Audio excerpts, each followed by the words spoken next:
Hello friends, welcome UPSC preparation only channel में आपका स्वागत है। दोस्तों, ये मॉक टेस्ट का चौथा टेस्ट है और इसमें भी हम लोग मॉडर्न हिस्ट्री के प्रीवियस ईयर के पूछे हुए क्वेश्चंस को देखेंगे। तो यहाँ पर पहला सवाल है कि 1946 ईस्वी में बने अंतरिम सरकार में डॉक्टर राजेंद्र प्रसाद के पास कौन कौन सा विभाग था। यानी कि डॉक्टर राजेंद्र प्रसाद के पास कौन सा विभाग था जब कैबिनेट मिशन योजना 1946 के तहत अंतरिम सरकार का गठन किया गया था। रक्षा विभाग, विदेश मामले तथा राष्ट्रमंडल संबंध, खाद्य तथा कृषि, कोई भी नहीं। तो खाद्य तथा कृषि विभाग डॉक्टर राजेंद्र प्रसाद के पास था। हम लोग एक लाइन से देख लेते हैं कि जो मुख्य विभाग था वो किन के पास था। यहाँ पर प्रधानमंत्री, विदेश और राष्ट्रमंडल का जो विभाग था वो जवाहरलाल नेहरू के पास था। गृह, सूचना और प्रसारण विभाग ये सरदार वल्लभ भाई पटेल के पास था। तो यहाँ पर चूंकि देसी रियासत को मिलाए थे सरदार वल्लभ भाई पटेल, तो गृह विभाग इन्हीं के पास था। रक्षा विभाग सरदार बलदेव सिंह के पास था। तो रक्षा करने के लिए बल की आवश्यकता होती है, तो याद रखने के लिए आप बलदेव सिंह याद रखें। रक्षा विभाग ये बलदेव सिंह के पास था। उद्योग तथा आपूर्ति विभाग ये जॉन मथाई के पास था। नाम से ही आपको लग रहा होगा कि औद्योगिकरण की शुरुआत इंग्लैंड में हुई, तो जॉन मथाई थोड़ा इंग्लिश नाम जैसा मिलता जुलता है। तो ये जो जॉन मथाई के पास उद्योग और आपूर्ति विभाग ये था। शिक्षा विभाग सी राजगोपालाचारी के पास था। राजगोपालाचारी साहब काफ़ी पढ़े लिखे व्यक्ति थे, इसलिए इनको शिक्षा विभाग दिया गया, सी राजगोपालाचारी। खान एवं बंदरगाह ये सी एच भाभा के पास था। तो खान एवं बंदरगाह भाभा। खाद्य एवं कृषि डॉक्टर राजेंद्र प्रसाद। रेलवे आसफ अली। श्रम विभाग जगजीवन राम। वित्त विभाग लियाकत अली खान। वित्त विभाग लियाकत अली खान। वाणिज्य विभाग आई चुंदरीगढ़। वाणिज्य विभाग आई चुंदरीगढ़। संचार विभाग अब्दुल रब नस्तर। संचार विभाग अब्दुल रब नस्तर। विधि विभाग योगेंद्रनाथ मंडल। विधि विभाग योगेंद्रनाथ मंडल। और स्वास्थ्य विभाग गजनफर अली खान। स्वास्थ्य विभाग गजनफर अली खान। तो इसमें मेनली आपको याद रखना चाहिए प्रधानमंत्री, विदेश और राष्ट्रमंडल ये जवाहरलाल नेहरू के पास था, ये तो सिंपली आपको याद हो जाएगा। गृह और सूचना प्रसारण ये भी सरदार वल्लभ भाई पटेल, ये भी याद हो जाएगा। रक्षा विभाग बलदेव सिंह, ये भी याद हो ही गया आपको। उद्योग और आपूर्ति जॉन मथाई के पास, ये भी याद हो गया होगा। और खान एवं बंदरगाह ये भाभा के पास, सी एच भाभा। शिक्षा सी राजगोपालाचारी। खाद्य एवं कृषि ये राजेंद्र प्रसाद। रेलवे अरुणा आसफ अली। श्रम विभाग जगजीवन राम। वित्त विभाग लियाकत अली खान। वाणिज्य विभाग आई चुंदरीगढ़। संचार विभाग अब्दुल रब नस्तर। विधि विभाग योगेंद्रनाथ मंडल। और स्वास्थ्य विभाग गजनफर अली खान। तो चलिए अगला क्वेश्चन यहाँ पर है कि सिपाही विद्रोह के समय भारत का गवर्नर जनरल कौन था। यानी कि 1857 का जब विद्रोह हुआ था तो उस समय कौन था गवर्नर जनरल। तो लॉर्ड कैनिंग यहाँ के गवर्नर जनरल थे। ऑप्शन दरअसल में तो आंसर ही बता दिया। तो चलिए, लॉर्ड कैनिंग यहाँ के गवर्नर जनरल थे उस टाइम। तो लॉर्ड कैनिंग के समय में ही विधवा पुनर्विवाह एक्ट आया था, तो इनके विषय में ये भी आप याद रख लें। इन्हीं के समय विधवा पुनर्विवाह से संबंधित जो कानून आया था वो आया, और इन्हीं के समय जो है सिपाही विद्रोह यानी कि 1857 की क्रांति हुई थी। और इसके बाद जो नील विद्रोह हुआ था वो भी इन्हीं के समय हुआ था। तो बहुत सारी घटनाएं इनके समय घटी थी। चलिए उसके बाद अगला क्वेश्चन है, मैडम भीखाजी कामा से संबंधित निम्नलिखित कथनों पर विचार कीजिए। तो 3 ऑप्शन है यहाँ पे, आपको पकड़ना है कि कौन सा सही है। मैडम कामा ने वर्ष 1907 में पेरिस में आयोजित अंतर्राष्ट्रीय सोशलिस्ट सम्मेलन में राष्ट्रीय ध्वज फहराया था। यानी कि 1907 में पेरिस में जब आयोजन हुआ था तो उसमें ये झंडा फहराई थी। दूसरा, मैडम कामा दादा भाई नौरोजी की निजी सचिव रही हैं, और मैडम कामा के माता पिता पारसी थे। तो पहला सवाल जो था, पहला ऑप्शन वो गलत है। यहाँ जो ये झंडा फहराई थी वो पेरिस में नहीं बल्कि जर्मनी के स्टटगार्ट शहर में फहराई थी। यानी कि जर्मनी में मैडम भीखाजी कामा ये झंडा फहराई थी पहली बार 1907 में। और ये बात सच है कि दादा भाई नौरोजी की ये निजी सचिव रही हैं और इनके माता पिता पारसी थे। चलिए अगला सवाल यहाँ पर है। यहाँ पर 2 आपको स्टेटमेंट दिया हुआ है, इनमें से पकड़ना है कि कौन सा सही है और कौन सा गलत है। चार्टर एक्ट 1853 के द्वारा ईस्ट इंडिया कंपनी के भारतीय व्यापार के एकाधिकार को उत्साहित कर दिया गया। उत्साहित मतलब खत्म करना, तो 1853 ईस्वी के एक्ट के तहत जो है व्यापार के एकाधिकार को खत्म कर दिया गया। ये पहला ऑप्शन है 1853 के एक्ट के द्वारा।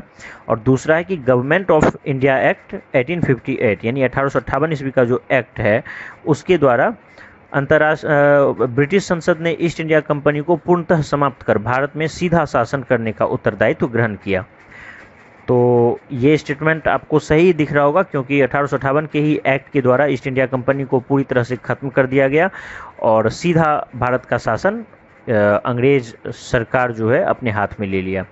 इससे पहले जो भी एक्ट आया था तो उसमें भारतीयों को ईस्ट इंडिया कंपनी को अधिकार रखा रहने दिया गया, उसका प्रशासन का अधिकार नहीं छीना गया, सिर्फ व्यापार का एकाधिकार छीना था।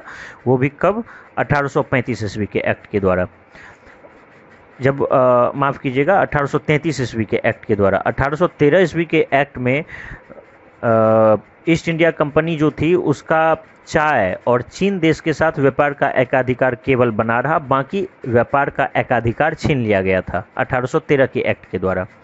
और 1833 के एक्ट के द्वारा चीन देश के साथ और चाय, इस दोनों पर जो व्यापार का एकाधिकार 20 साल पहले उसको मिला था उसको भी खत्म कर दिया गया।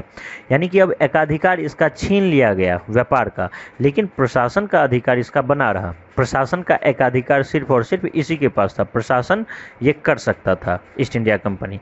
लेकिन व्यापार का एकाधिकार छीनने का मतलब ये नहीं कि वो व्यापार नहीं कर सकता था। अभी तक सिर्फ और सिर्फ ईस्ट इंडिया कंपनी व्यापार करती थी, लेकिन 1833 ईस्वी के बाद पूर्ण रूप से और 1813 के बाद आंशिक रूप से ईस्ट इंडिया कंपनी का एकाधिकार छीना गया। यानी कि ये भी व्यापार करेगा और कोई दूसरी भी कंपनी भारत के साथ व्यापार कर सकती थी। तो 1813 ईस्वी के एक्ट के द्वारा सिर्फ दो चीज़ बचा रहा, चाय और चीन देश के साथ इसका एकाधिकार बना रहा, बाकी जितना भी प्रोडक्ट था उसका व्यापार हर कोई कर सकता था इसके साथ साथ। लेकिन 1833 में इसके व्यापार का एकाधिकार जो था वो पूरी तरह से खत्म कर दिया गया, लेकिन प्रशासन पर एकाधिकार इसका बना रहा था, उसी को खत्म कर दिया गया 1858 ईस्वी के एक्ट के द्वारा। यानी कि 1857 की क्रांति के ठीक बाद जो हुआ। यहाँ पर 1813 ईस्वी का जो एक्ट था उसमें एक दो और महत्वपूर्ण काम हुआ था। एक तो उसमें जो है ईसाई मशीनरी वगैरह जो था उसको अपने धर्म का जो प्रचार करने का एक अधिकार दिया गया, यानी कि लाइसेंस जारी किया गया कि आप ईसाई धर्म का प्रचार कर सकते हैं। इसके साथ साथ शिक्षा पर 1 लाख रुपए खर्च करने की भी बात कही गई थी 1813 ईस्वी के एक्ट के द्वारा। तो 1813 ईस्वी के एक्ट के द्वारा शिक्षा पर 1 लाख रुपए खर्च करने की बात कही गई। ईसाई मशीनरियों को अपने धर्म के प्रचार के लिए लाइसेंस भी दिया गया।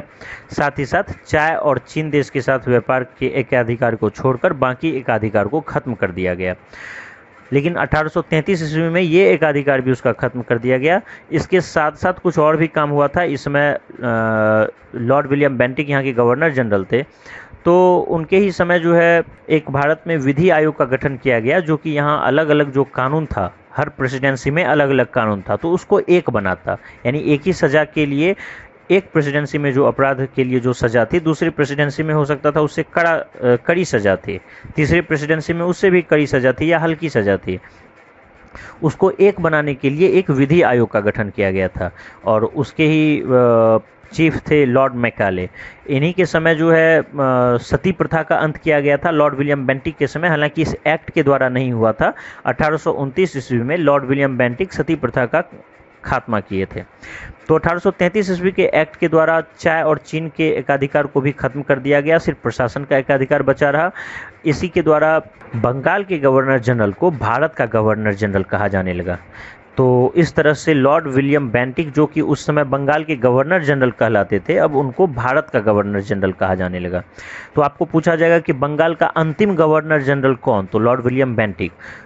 लेकिन भारत का प्रथम गवर्नर जनरल कौन? लॉर्ड विलियम बेंटिक ही।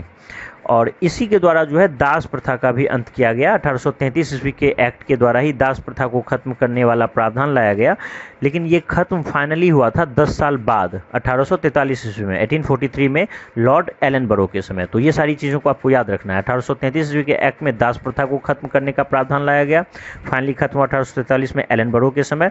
इसी के तहत एक विधि आयोग का गठन हुआ। इसी के तहत बंगाल के गवर्नर जनरल को भारत का गवर्नर जनरल कहा जाने लगा और चाय और चीन देश के साथ जो व्यापार का एकाधिकार था उसको भी पूरी तरह से खत्म कर दिया गया इस एक्ट के द्वारा। चलिए यहाँ पर दूसरा जो स्टेटमेंट था कि चार्टर एक्ट 1853 के द्वारा ईस्ट इंडिया कंपनी के भारतीय व्यापार के एकाधिकार को खत्म कर दिया गया। तो ये कथन गलत है, क्योंकि ये 1853 ईस्वी के एक्ट के द्वारा नहीं हुआ था, ये 1833 ईस्वी के एक्ट के द्वारा हुआ था, जब व्यापार के एकाधिकार को पूरी तरह से खत्म कर दिया गया। और इसके अलावा 1813 में भी ये हुआ था, लेकिन उसमें 2 चीज़ बचा रह गया था। चलिए, इसके बाद जो है अगला क्वेश्चन यहाँ पर है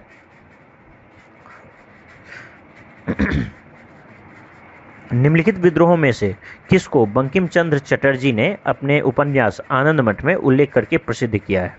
यानी कि कौन सा ऐसा विद्रोह है जिसमें बंकिम चंद्र चटर्जी जो हैं अपने उपन्यास आनंद मठ में उसका उल्लेख किए हैं? तो सन्यासी विद्रोह, इसी विद्रोह की चर्चा वो आनंद मठ में किए थे। तो इस पे बहुत ज़्यादा कुछ है नहीं। चलिए, यहाँ पर अगला जो क्वेश्चन है वो है कि वर्ष 1613 में अंग्रेजी ईस्ट इंडिया कंपनी इसको कहाँ एक कारखाना स्थापित करने की अनुमति मिली? यानी कि 1613 ईस्वी में ईस्ट इंडिया कंपनी को एक जगह मिला जहाँ पर वो कारखाना स्थापित किया। तो वो जगह कौन सा था? तो सूरत वो जगह है। सूरत में ही पहली बार ईस्ट इंडिया कंपनी अपने कारखाना को खोला था। और इसको खोलने के लिए जो है जहांगीर उस समय यहाँ का मुग़ल शासक था, तो उससे अनुमति इसको मिली थी और 1613 ईस्वी में फाइनली ये खोला था। चलिए, उसके बाद अगला सवाल है भारतीय राष्ट्रीय कांग्रेस का वर्ष 1929 में लाहौर सम्मेलन, जिसमें अंग्रेजों से पूर्ण स्वतंत्रता पाने का संकल्प अंगीकृत किया गया, किसकी अध्यक्षता में हुआ था? यानी कि 1929 ईस्वी का जो लाहौर सम्मेलन हुआ, लाहौर अधिवेशन हुआ, वो किसकी अध्यक्षता में हुआ था? तो ये तो जगजाहिर है, जवाहरलाल नेहरू इसकी अध्यक्षता किए थे। और 1929 के लाहौर अधिवेशन के बाद ही जो है फाइनली पूर्ण स्वराज को अपना लक्ष्य घोषित किया गया। अभी तक स्वराज की मांग की जा रही थी या अभी तक डोमिनियन स्टेट का दर्जा पाने की कोशिश हो रही थी, यानी कि स्वशासन की मांग हो रही थी कि आप ही शासन करें, आप ही मेरे ऊपर रहें, लेकिन शासन करने का अधिकार भारतीयों को दिया जाए। लेकिन अब पूर्ण स्वतंत्रता चाहिए था भारतीयों को, यानी कि पूरी तरह से अंग्रेजों से मुक्त भारत चाहिए। इसीलिए पूर्ण स्वराज की मांग किया गया पहली बार 1929 के लाहौर अधिवेशन के बाद। और इसी के बाद जो है गांधी जी जो है सविनय अवज्ञा आंदोलन स्टार्ट किए थे कुछ समय बाद। तो 1929 का जो लाहौर अधिवेशन हुआ था, ये रावी नदी के तट पर हुआ था। और इसी समय के बाद जो है हर साल 26 जनवरी जो डेट है 26 जनवरी, इसको स्वाधीनता दिवस के रूप में मनाया जाना स्टार्ट हुआ। तो इसी वजह से 26 नवंबर 1949 को ही भारत का संविधान बनके तैयार हो गया था, लेकिन फाइनली इसको लागू किया गया 26 जनवरी को, 2 महीने बाद, क्योंकि 26 नवंबर से ही 1930 ईस्वी से ही हर साल स्वाधीनता दिवस मनाना स्टार्ट हुआ। 1929 में लाहौर अधिवेशन हुआ रावी नदी के तट पर। इसके बाद 1930 ईस्वी में 26 नवंबर को पहली बार स्वाधीनता दिवस मनाया गया और हर साल 26 जनवरी को, माफ़ कीजिएगा, 26 जनवरी को हर साल स्वाधीनता दिवस मनाया जाना शुरू हुआ। इस वजह से 26 जनवरी को ही भारत का जो संविधान है उसको लागू किया गया। तो यहाँ पर 1929 का लाहौर अधिवेशन जवाहरलाल नेहरू की अध्यक्षता में हुआ था। चलिए, यहाँ पर जो अगला सवाल है वो है 18वें दशक में भारत में लड़े गए युद्धों का निम्नलिखित में से सही कालानुक्रम कौन सा है? यहाँ पे 4 युद्ध है, उसका एक सीक्वेंस का एक ऑप्शन दिया हुआ है। तो एक ऑप्शन में पढ़ दे रहा हूँ, वांडीवास का युद्ध, बक्सर का युद्ध, अंबर युद्ध, पलासी का युद्ध। तो यहाँ पर आप वांडीवास युद्ध इससे परिचित होंगे, बक्सर युद्ध और पलासी, ये 3 युद्ध से आप परिचित होंगे, और अंबर युद्ध से हो सकता है आप परिचित ना हो। तो कम से कम 3 को आप सीक्वेंस में लाएं। वांडीवास का युद्ध आपको पता है 1760 ईस्वी में ये लड़ा गया था अंग्रेज और फ्रांसीसी के बीच, जिसमें फ्रांसीसी की अंतिम रूप से हार हुई थी। पलासी का युद्ध 1757 में हुआ था सिराजुद्दौला और अंग्रेज़ों के बीच। और जो बक्सर का युद्ध है वो अंग्रेज़ों और मीर कासिम, इन दोनों के बीच बक्सर का युद्ध हुआ था 1764 ईस्वी में। तो फाइनली एक ही आपको बचा, अंबर का युद्ध। तो ये अंबर का युद्ध जो है कर्नाटक के पास 1749 ईस्वी में हुआ था। तो अनवरुद्दीन फ्रांसीसी सेना के बीच ये युद्ध हुआ था, अंबर का युद्ध 1749 में। तो जो ऑप्शन है उसके सीक्वेंस को अगर आप देखेंगे तो आपको अगर सिर्फ 3 भी जो मेजर यहाँ पे दिया हुआ है उसको भी आप अगर सही से याद रखे हैं तो इसको आप बहुत आसानी से आप पकड़ सकते हैं कि कौन सा सही ऑप्शन है, क्योंकि यहाँ पे बहुत ही इजी वे में आपको दे दिया गया है ऑप्शन। तो फाइनली यही है कि अंबर का युद्ध सबसे पहले हुआ था 1749 में। अंबर युद्ध के बाद पलासी का युद्ध हुआ था 1757 ईस्वी में। वांडीवास का युद्ध हुआ था 1760 में और बक्सर का युद्ध हुआ था 1764 में। तो 1760 में अंग्रेज फ्रांसीसी को फाइनली यहाँ से पराजित करके हटा दिया, और उससे एक साल पहले 1759 ईस्वी में अंग्रेज ही जो है वो डच को पराजित किया था। यानी 1759 ईस्वी में अंग्रेजों का डच से युद्ध हुआ था, बेदारा का युद्ध। बेदारा के युद्ध में अंग्रेज और डच के बीच जो युद्ध हुआ उसमें 1759 ईस्वी में डचों को यहाँ से पराजित कर दिया गया, और 1760 में वांडीवास का युद्ध हुआ जिसमें फ्रांसीसियों को पराजित कर दिया गया, और इस तरह से अंग्रेज यहाँ एक छत्र राज करने लगा। तो 1757 का जो पलासी का युद्ध हुआ था उसमें अंग्रेज और सिराजुद्दौला के बीच हुआ था ये युद्ध। अंग्रेजी सेना का नेतृत्व क्लाइव किया था। और बाद में जो 1764 में बक्सर का युद्ध हुआ था, उस बक्सर के युद्ध में मीर कासिम के साथ जो ये युद्ध हुआ इसमें अंग्रेजी सेना का नेतृत्व हेक्टर मुनरो किया था। तो कभी अगर फैक्ट पूछ दे तो आपको याद रखना है, हेक्टर मुनरो 1764 ईस्वी में बक्सर के युद्ध में अंग्रेजी सेना का नेतृत्व किया था। चलिए यहाँ पर अगला सवाल है, आपको 3 स्टेटमेंट दिया है, पकड़ना है कि कौन सा सही है। वॉरेन हेस्टिंग्स प्रथम गवर्नर जनरल थे जिन्होंने भारत में ब्रिटिश ढांचे पर आधारित एक नियमित पुलिस बल स्थापित किया। दूसरा, रेगुलेटिंग एक्ट 1773 में कलकत्ता में उच्चतम न्यायालय यानी कि सुप्रीम कोर्ट स्थापित किया गया, और भारतीय दंड संहिता वर्ष 1860 में लागू हुआ। तो जो पहला स्टेटमेंट है कि वॉरेन हेस्टिंग्स प्रथम गवर्नर जनरल था जो भारत में ब्रिटिश ढांचे पर आधारित एक नियमित पुलिस बल स्थापित किया, ये कथन कम से कम आप डिटेक्ट कर सकते हैं कि ये गलत है, क्योंकि लॉर्ड कॉर्नवालिस वो गवर्नर जनरल है जो नियमित पुलिस बल स्थापित किया था भारत में। लॉर्ड कॉर्नवालिस के ही समय सूर्यास्त कानून लागू किया गया, इसी के समय अस्थायी बंदोबस्त व्यवस्था लाई गई यानी कि जमींदारी प्रथा, और यही जो है आईसीएस का जनक माना जाता है। यानी इंडियन सिविल सर्विसेज जो है भारतीय प्रशासनिक सेवा, इसका जनक लॉर्ड कॉर्नवालिस को ही माना जाता है। यानी आईसीएस का जनक लॉर्ड कॉर्नवालिस, यही जो है भारतीय पुलिस सेवा का भी जनक माना जाता है, क्योंकि जो स्टेटमेंट में दिया हुआ है कि ब्रिटिश ढांचे पर आधारित नियमित पुलिस बल की स्थापना किया था वो कॉर्नवालिस ही किया था। तो इस तरह से विलियम वॉरेन हेस्टिंग्स वो नहीं है, लॉर्ड कॉर्नवालिस होना चाहिए। तो ये स्टेटमेंट गलत है। और उसके बाद रेगुलेटिंग एक्ट 1773 के द्वारा कलकत्ता में एक सुप्रीम कोर्ट की स्थापना हुई थी, ये बात बिल्कुल सही है। भारतीय दंड संहिता वर्ष 1860 में लागू हुई थी, ये भी बात बिल्कुल सही है। चलिए अगला यहाँ पर सवाल है, गवर्नमेंट ऑफ इंडिया एक्ट 1935 में यानी कि 1935 ईस्वी का जो एक्ट है उसमें यहाँ पर 3 स्टेटमेंट है। प्रांतीय स्वशासन का उपबंध किया गया था, प्रांतीय स्वशासन का उपबंध था, एक संघीय न्यायालय यानी फेडरल कोर्ट की स्थापना का उपबंध था, केंद्र में अखिल भारतीय संघ का उपबंध था। तो यहाँ पर 1935 ईस्वी के एक्ट पर आप थोड़ा सा विचार करें कि क्या सब था। क्या प्रांत में स्वशासन की स्थापना की गई थी? तो बिल्कुल की गई थी प्रांत में स्वशासन की स्थापना। आपको पता है कि 1919 ईस्वी में जो एक्ट आया था, मॉन्टेग्यू चैम्सफोर्ड सुधार अधिनियम 1919, उसके तहत प्रांत में द्वैध प्रणाली लागू किया गया। यानी कि प्रांत में जितना भी विषय था उसको आरक्षित और हस्तांतरित में बांट दिया गया। आरक्षित विषय गवर्नर जनरल खुद अपने पास रखा, हस्तांतरित विषय भारतीयों को दे दिया गया। और केंद्र में द्विसदन की स्थापना की गई, 2 सदन, जिस तरह से आज लोकसभा राज्यसभा है उसी तरह से राज्य परिषद और केंद्रीय विधानसभा की स्थापना की गई थी। यानी केंद्र में 2 सदन और प्रांत में द्वैध प्रणाली स्थापित किया गया 1919 के मॉन्टेग्यू चैम्सफोर्ड सुधार अधिनियम में।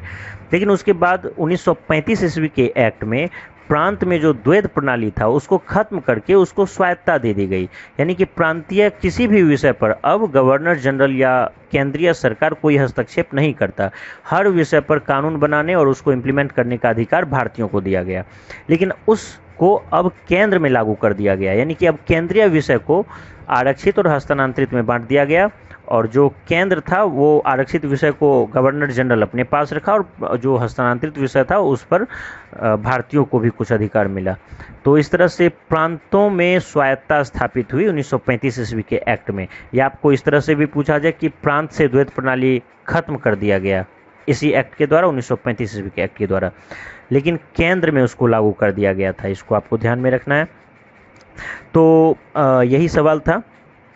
चलिए, इसके बाद जो है आपको ये भी वैसे ध्यान रख लेना है कि 1935 ईस्वी के एक्ट के ही द्वारा जो है एक संघीय न्यायालय की स्थापना हुई थी, जो कि इसमें है, एक संघीय न्यायालय की स्थापना भी हुई थी और एक अखिल भारतीय संघ का उपबंध किया गया था।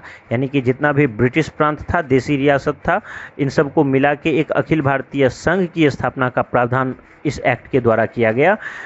और लेकिन ये प्रावधान ही रह गया, क्योंकि जो 11 ब्रिटिश प्रांत, 6 चीफ कमिश्नरी क्षेत्र और देसी रियासत को मिलकर जो ये अखिल भारतीय संघ बनना था वो नहीं बन पाया, क्योंकि देसी रियासत को इसमें दिलचस्पी नहीं थी, वो इसमें शामिल नहीं हुआ। तो फाइनली अखिल भारतीय संघ की स्थापना नहीं हो पाई। और जब 1935 के एक्ट की चर्चा हुई तो ये भी जान लें कि एक तरह से प्रांत में स्वायत्ता दे दी गई, यानी कि जो प्रांत में द्वैत प्रणाली था उसको खत्म कर दिया गया, केंद्र में द्वैत प्रणाली लागू कर दिया गया, संघीय न्यायालय की इसी के एक्ट में स्थापना की गई, संघीय न्यायालय की। और जो भारत परिषद था उसका अंत कर दिया गया। आपको पता होगा कि 1858 की जो क्रांति हुई थी तो उसके बाद एक परिषद का गठन किया गया। 15 सदस्यीय मेंबर था ब्रिटेन में, जो कि भारत के नियम कानून को देखता, उसी को कहा गया था भारत परिषद। और उस भारत परिषद का गठन जो किया गया था 1858 ईस्वी के एक्ट में, उसको खत्म कर दिया गया 1935 ईस्वी में। 1935 ईस्वी के एक्ट में प्रस्तावना नहीं थी, बिल्कुल भी प्रस्तावना इसमें नहीं थी, ये आपको ध्यान रखना है। और जो सांप्रदायिक निर्वाचन प्रणाली थी उसको कहीं न कहीं इसमें जारी रखा गया और उसका विस्तार ही किया गया। उसका विस्तार जो है जो यूरोपीय थे या भारतीय ईसाई थे उन तक कर दिया गया। 1909 ईस्वी में जो है धार्मिक आधार पर जो वोट देने का अधिकार था वो दिया गया, यानी कि सांप्रदायिक निर्वाचन प्रणाली की शुरुआत हुई थी 1909 ईस्वी के मार्लिमेंटो एक्ट में। तो इस 1935 ईस्वी के एक्ट में भी उसको जारी रखा गया, यहाँ तक कि उसका विस्तार ही किया गया। तो चलिए, ये सारी बातें थी 1935 ईस्वी के एक्ट के विषय में। आगे बढ़ते हैं। यहाँ पर अगला सवाल है कि 1939 ईस्वी में कांग्रेस को छोड़ने के पश्चात सुभाष चंद्र बोस ने किस दल की स्थापना की? 1939 में जब सुभाष चंद्र बोस कांग्रेस छोड़ दिए तो किस दल की वो स्थापना किए? तो वो फॉरवर्ड ब्लॉक था। फॉरवर्ड ब्लॉक की स्थापना किए थे 1939 में कांग्रेस छोड़ने के बाद। 1938 में वो कांग्रेस की अध्यक्षता की थी। 1939 में वो जीत गए, लेकिन गांधी जी के जो चहेते उम्मीदवार थे पट्टाभी सितारमैया, वो इनसे हार गए। तो गांधी जी काफ़ी दुखी हुए, नाराज़गी जगजाहिर किए वो। तो इस वजह से काफ़ी इन पे थोड़ा दबाव पड़ गया और ये कांग्रेस को छोड़ दिए और बाद में ये फॉरवर्ड ब्लॉक की स्थापना की है। चलिए, यहाँ पर अगला सवाल है कि किसने वर्नाक्युलर प्रेस एक्ट निरस्त किया? वर्नाक्युलर प्रेस एक्ट था कि जितना भी देसी भाषा में जो समाचार पत्र छप रहा था उस पर सेंसरशिप लगा दिया गया अंग्रेज़ों के द्वारा। तो सेंसरशिप का मतलब था कि कोई भी चीज़ जो कि भारत सरकार के से संबंधित है उस पर पहले ही भारत सरकार यानी कि अंग्रेजी सरकार जो यहाँ पर था वो जांच पड़ताल करता है कि वो किस तरह का खबर है। यदि उसके विरोध में है तो उस पर फिर प्रतिबंध लगा दिया जाता। तो वर्नाक्युलर प्रेस एक्ट यही है। तो इसको पूछा जा रहा है कि कौन इसको खत्म कर दिया गया? तो वर्नाक्युलर प्रेस एक्ट लागू कौन किया था? लॉर्ड लिटन। लॉर्ड लिटन के विषय में आपको पता होगा कि ये कुछ बहुत सारा ऐसा नियम कानून लाए जिसकी वजह से भारतीयों में काफ़ी नाराज़गी हुई थी। जैसे कि सिविल सेवा की जो आयु थी वो 21 वर्ष से घटाकर 19 वर्ष कर दिया गया था इनके समय। तो जिससे कि भारतीयों को सिविल सेवा में चयनित न करना पड़े। उसी तरह से ये भी एक था कि वर्नाक्युलर प्रेस एक्ट ये लाए थे लॉर्ड लिटन 1878 ईस्वी में, जिसके द्वारा किसी भी देसी भाषा का जो भी समाचार पत्र था उसको अगर वो सरकार के खिलाफ कुछ भी लिखता तो उसका प्रेस जब्त कर लिया जाता और उस पर कार्रवाई की जाती। तो इसको ख़त्म कर दिया गया क्योंकि वो एक तरह से काला कानून था।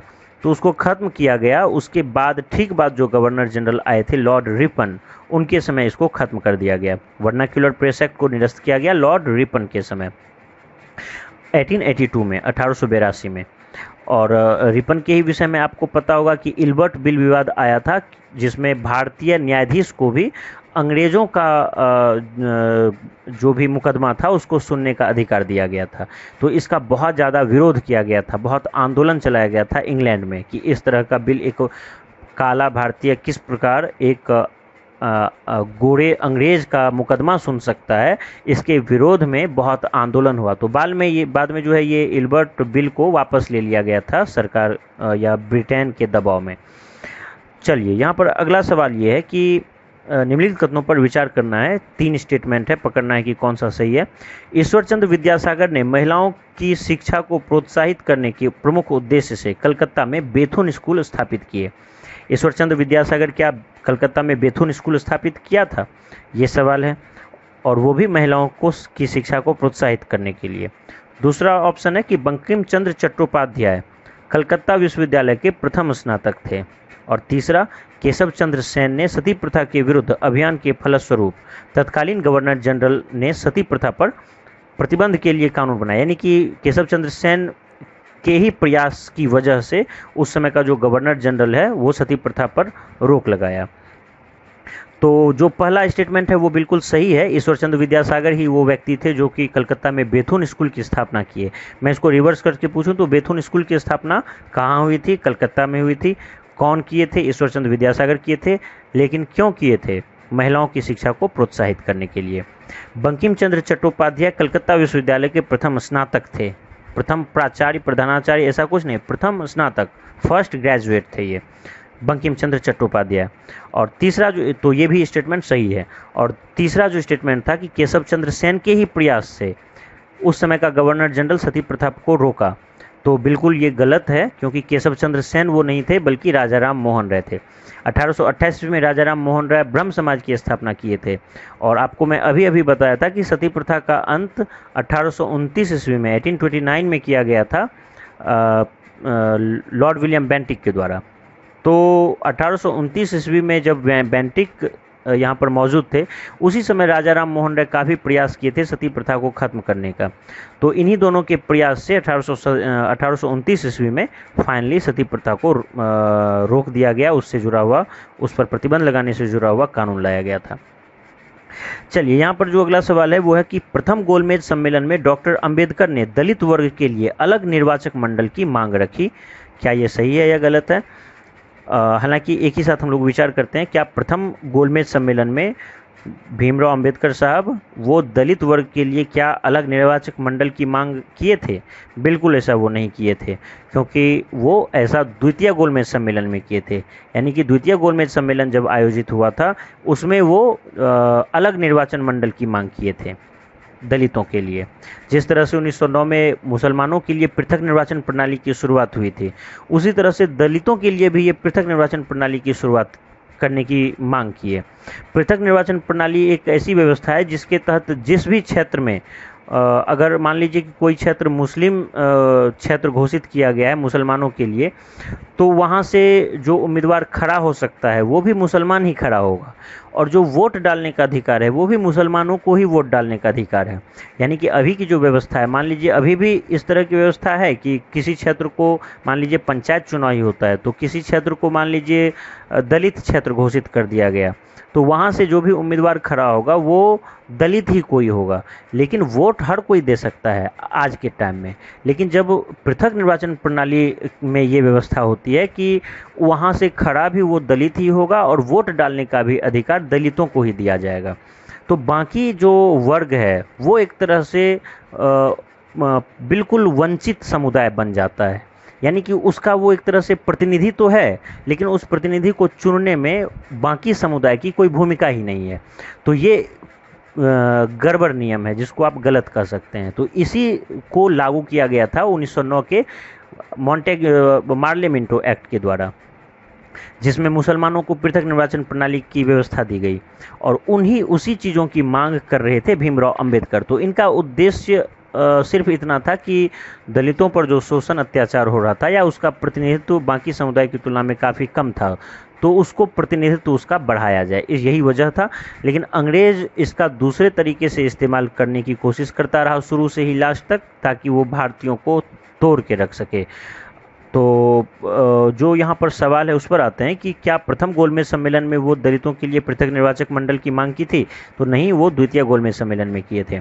दूसरा स्टेटमेंट है कि पूना एक्ट में स्थानीय निकायों तथा सिविल सेवाओं में दलित वर्गों के प्रतिनिधित्व के लिए विशेष उपबंध रखे गए थे। मतलब जो पूना एक्ट था, पूना समझौता था, उसमें स्थानीय निकायों और सिविल सेवाओं में दलित वर्गों के प्रतिनिधित्व के लिए विशेष उपबंध रखे गए थे। क्या ये सही है? तो हाँ, ये बिल्कुल सही है। तीसरा जो स्टेटमेंट है वो है कि तृतीय गोलमेज सम्मेलन में भारतीय राष्ट्रीय कांग्रेस ने भाग नहीं लिया था। तो बिल्कुल सही है, प्रथम गोलमेज सम्मेलन में भी भाग नहीं लिए, द्वितीय गोलमेज सम्मेलन में कांग्रेस भाग लिया था। और जब द्वितीय गोलमेज सम्मेलन में गांधी जी असफल होकर लौटे, निराश होकर लौटे, अंग्रेज बात नहीं माना, तो कांग्रेस उसमें भाग नहीं लिया। चलिए, यहाँ पर अगला सवाल है, निम्नलिखित में से कौन फरवरी 1918 में स्थापित यूपी किसान सभा की स्थापना से संबद्ध नहीं था? 1918 ईस्वी में जो है अवध किसान सभा की स्थापना हुई थी, आपको पता होगा। यानी इसी को यहाँ पे क्वेश्चन में यूपी किसान सभा दिया हुआ है। तो यहाँ पर 4 नाम है, जिसमें से 3 नाम तो इस किसान सभा से संबंधित है, लेकिन एक नाम संबंधित नहीं है। ऑप्शन है इंद्र नारायण द्विवेदी, गौरी शंकर मिश्र, जवाहरलाल नेहरू, मदन मोहन मालवीय। तो जवाहरलाल नेहरू इससे संबंधित नहीं थे। यानी कि 1918 ईस्वी में अवध किसान सभा की स्थापना हुई थी उत्तर प्रदेश में। तो इसके संस्थापक सदस्य थे ये इंद्र नारायण द्विवेदी, गौरी शंकर मिश्र और मदन मोहन मालवीय, जबकि जवाहरलाल नेहरू का इससे कोई संबंध नहीं था। चलिए, उसके बाद है 1931 ईस्वी में कांग्रेस के कराची अधिवेशन में मूल अधिकारों पर प्रस्ताव का प्रारूप निम्नलिखित में से किसने बनाया? 1931 ईस्वी में कराची में एक कांग्रेस का अधिवेशन हुआ था।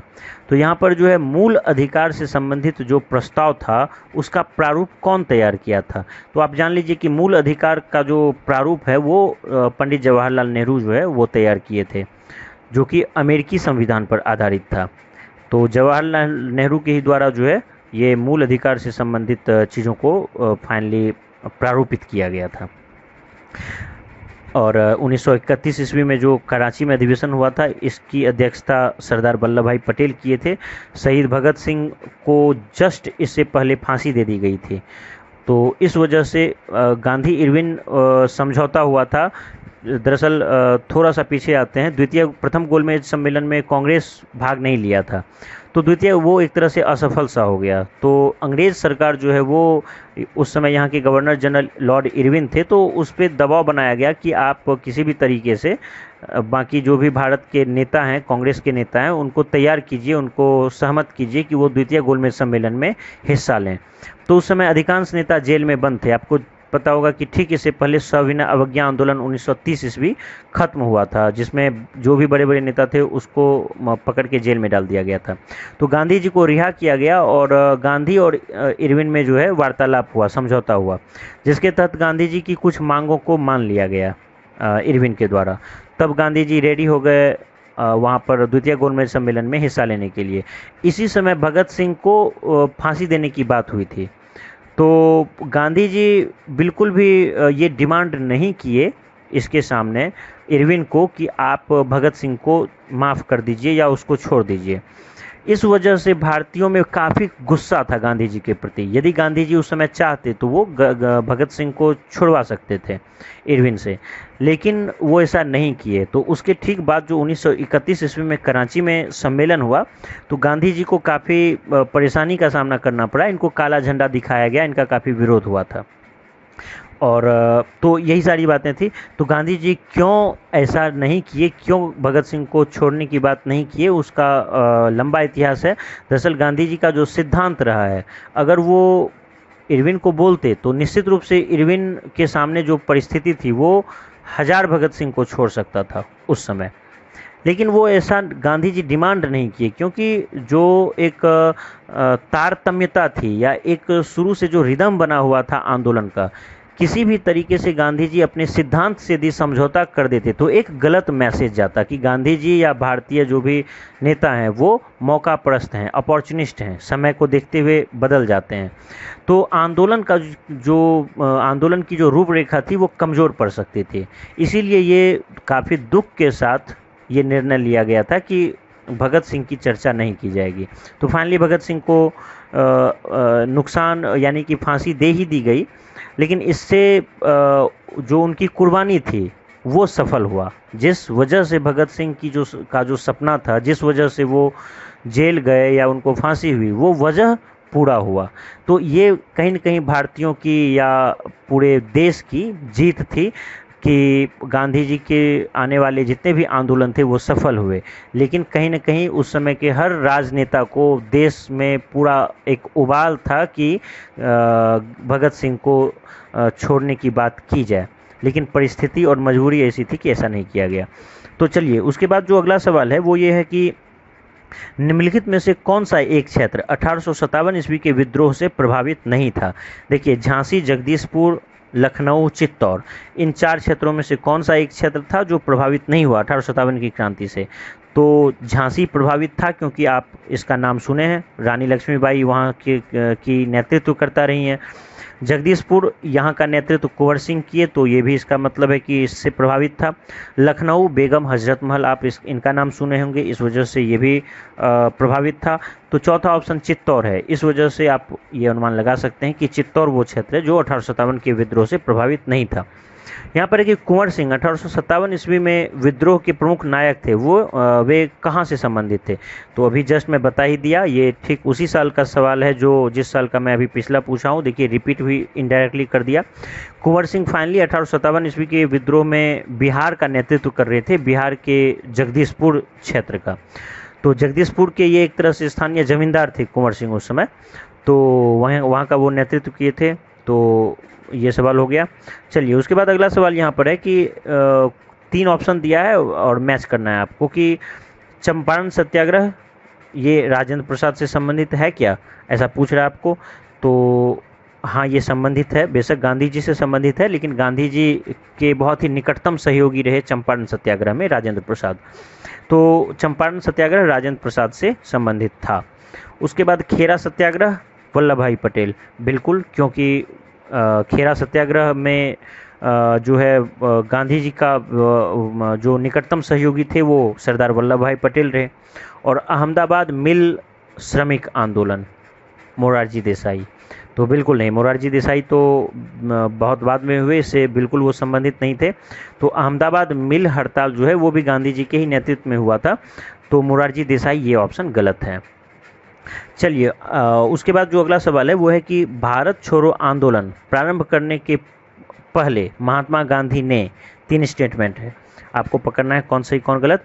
यानी कि भारत छोड़ो आंदोलन जो स्टार्ट हुआ उससे ठीक पहले, एक दिन पहले, महात्मा गांधी सरकारी कर्मचारियों को त्यागपत्र देने को कहे, क्या ये सही है। दूसरा, सैनिकों से अपने पद छोड़ने को कहा। तीसरा, राजसी रियासतों के राजाओं को अपनी जनता की प्रभुसत्ता स्वीकार करने के लिए कहे। तो पहला स्टेटमेंट बिल्कुल गलत है, क्योंकि वो ये नहीं बोले थे कि भारत छोड़ो आंदोलन जो 1942 ईस्वी में हुआ था, तो वो ये नहीं बोले थे कि जो भी कर्मचारी है वो त्यागपत्र दे दे। वो इतना बोले थे कि जो भी सरकारी कर्मचारी है वो नौकरी नहीं छोड़ें, लेकिन कांग्रेस के प्रति अपनी निष्ठा बना के रखें, यानी कि उनको जब ज़रूरत हो तो कांग्रेस का इनडायरेक्टली डायरेक्टली सपोर्ट करें, बस अपनी निष्ठा बना के रखें। बाकी ये नहीं बोले थे कि आप नौकरी ही छोड़ दें। दूसरा, कि सैनिकों से अपने पद छोड़ने को भी वो नहीं बोले थे, वो नहीं बोले कि आप जितने भी सैनिक हैं आप पद छोड़ दें, अपना त्यागपत्र दे दें। वो बस ये बोले थे कि अपने देशवासियों पर आप गोली मत चलाना। और तीसरा जो स्टेटमेंट है कि राजसी रियासतों के राजाओं को अपनी जनता की प्रभुसत्ता स्वीकार करने को कहे, तो बिल्कुल ये बात सही है कि जो भी देसी रियासत था तो उसका शासक कहीं न कहीं शासक था, राजा था, तो वो आम प्रतिनिधि, जो भी आम आदमी था उसका प्रतिनिधित्व वो नहीं करता था। तो उससे कहा गया, उन सारे देसी रियासत के राजाओं से ज़रूर कहा गया था कि आप अपनी जनता की प्रभुसत्ता स्वीकार कीजिए। यानी कि कहीं न कहीं आप ये मानिए कि आप को भारत की या उस क्षेत्र की जनता आप को राजा बनाया है, न कि आप जन्म से ही उसके राजाधिराज हैं। तो फाइनली ये था कि सरकारी कर्मचारी को त्यागपत्र देने के लिए नहीं कहा गया था, ना तो सैनिक को अपना पद छोड़ने के लिए कहा गया था, बस देसी रियासत के राजाओं को जनता की प्रभुसत्ता स्वीकार करने के लिए कहा गया था। चलिए यहाँ पर जो अगला सवाल है वो है कि अक्टूबर 1920 में भारतीय कम्युनिस्ट पार्टी की स्थापना के लिए ताशकंद में एक सम्मेलन हुआ और उसमें भारतीयों के समूह के मुखिया निम्नलिखित में से कौन थे।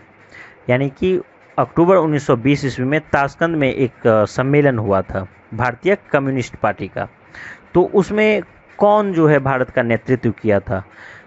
तो यहाँ पर ऑप्शन है HK सरकार, PC Joshi, MC Chagla, MN राय। तो ये MN राय थे।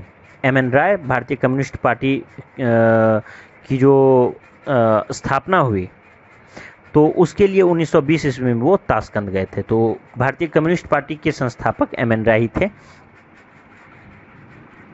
चलिए यहाँ पर अगला सवाल और अगला सवाल है और आज का सेकंड लास्ट सवाल कि निम्नलिखित में से किस एक प्रदेश में सन 1935 ईस्वी के अधिनियम के अंतर्गत कांग्रेस की मंत्रिपरिषद का गठन नहीं हुआ था।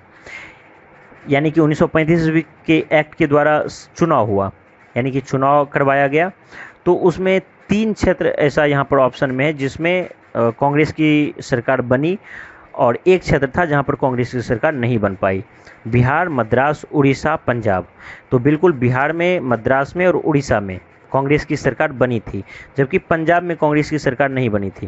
तो यहाँ पर पंजाब काफ़ी फेमस है और पंजाब में जो हार हुई थी कांग्रेस की, तो उसके विषय में आपको याद रख लेना। ऐसा नहीं कि लाखों क्षेत्र है जो कि आपको याद रखना है, सिर्फ पंजाब को कम से कम आप याद रखिए क्योंकि अक्सर ये रिपीट हुआ है। तो ये जो पंजाब जो है वहाँ पर यूनियनिस्ट पार्टी और मुस्लिम लीग ये दोनों मिलकर सरकार बनाया था। यानी कि आप फाइनली ये कह सकते हैं कि 1935 ईस्वी का एक्ट लाया गया जिसके तहत भारत में चुनाव करवाया गया। उस चुनाव में जो है टोटल 6 ऐसा प्रांत था जिसमें कांग्रेस की सरकार का गठन हुआ, जबकि उसमें पंजाब शामिल नहीं था। तो पंजाब में फाइनली किसकी सरकार बनी? मुस्लिम लीग की और यूनियनिस्ट पार्टी की। आज का आखिरी सवाल है कि प्रथम विश्व युद्ध के दौरान सक्रिय होने वाले गदर क्रांतिकारियों का आधार स्थल कहाँ था? यानी प्रथम विश्व युद्ध जब चल रहा था उस समय गदर पार्टी की स्थापना हुई। तो गदर पार्टी से संबंधित जो क्रांतिकारी थे उनका मुख्य कार्यस्थल कहाँ था? मध्य अमेरिका, उत्तरी अमेरिका, पश्चिमी अमेरिका, दक्षिणी अमेरिका। यानी है तो अमेरिका में ही, लेकिन कहाँ? तो ये पश्चिमी अमेरिका में है। पश्चिमी अमेरिका में ही, यानी अमेरिका का जो पश्चिमी हिस्सा है, तो पश्चिमी हिस्सा यानी प्रशांत महासागर के तट के पास जो भी हिस्सा है वहाँ एक शहर है सैन फ्रांसिस्को। उसी सैन फ्रांसिस्को में जो है गदर पार्टी मुख्य रूप से कार्य कर रही थी। गदर पार्टी के संस्थापक लाला हरदयाल थे और ये बहुत ही लोकप्रिय आंदोलन और लोकप्रिय पार्टी उस समय की थी, प्रथम विश्व युद्ध के समय की। तो गदर पार्टी की स्थापना लाला हरदयाल किए थे और ये पश्चिमी अमेरिका यानी कि सैन फ्रांसिस्को जो शहर है वहाँ इनका जो है काम चल रहा था। तो चलिए ये आज का सेशन पूरा हुआ। उम्मीद करता हूँ कि आपको इससे लाभ मिला होगा।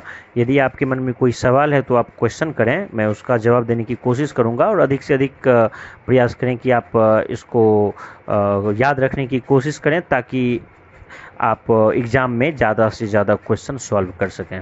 तो उम्मीद करता हूँ दोस्तों ये वीडियो आपको पसंद आया होगा। धन्यवाद।